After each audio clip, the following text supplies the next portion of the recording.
അപ്പം ഇന്ന് സൺഡേ രണ്ടുപേരെ പഠിപ്പിക്കാണ്ട് നിൽക്കി. അപ്പോൾ ഫസ്റ്റ് പഠിപ്പിക്കേണ്ടത് ഇഗ്നീസ് വണ്ടിന്. ഇത് ഓട്ടോമാറ്റിക് കാറാണ് കേട്ടോ. അപ്പോൾ ഈ സ്റ്റുഡൻറ്റിനെ പഠിപ്പിച്ചിട്ട് 1.5 വർഷത്തിന് മേലായിട്ടുണ്ട്. 4 പേരുടെ ഫാമിലിക്ക് അടിപൊളിയായിട്ട് യൂസ് ചെയ്യാൻ പറ്റിയ കാറാണ് കേട്ടോ.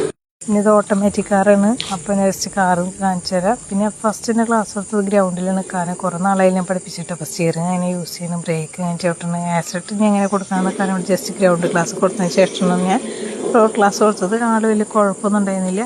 രണ്ടാമത് എനിക്ക് പഠിപ്പിക്കേണ്ടത് ഫോർഡിൻ്റെ വണ്ടിയില്ല, ഇത് ഓട്ടോമാറ്റിക് കാറില്ല, ഗിയറുള്ള വണ്ടിയാണ്.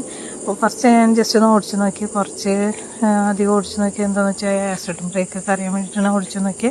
അതിന് ശേഷം ഞാൻ ആൾക്കും ഗ്രൗണ്ട് ക്ലാസ്സാണ് കൊടുത്തത്.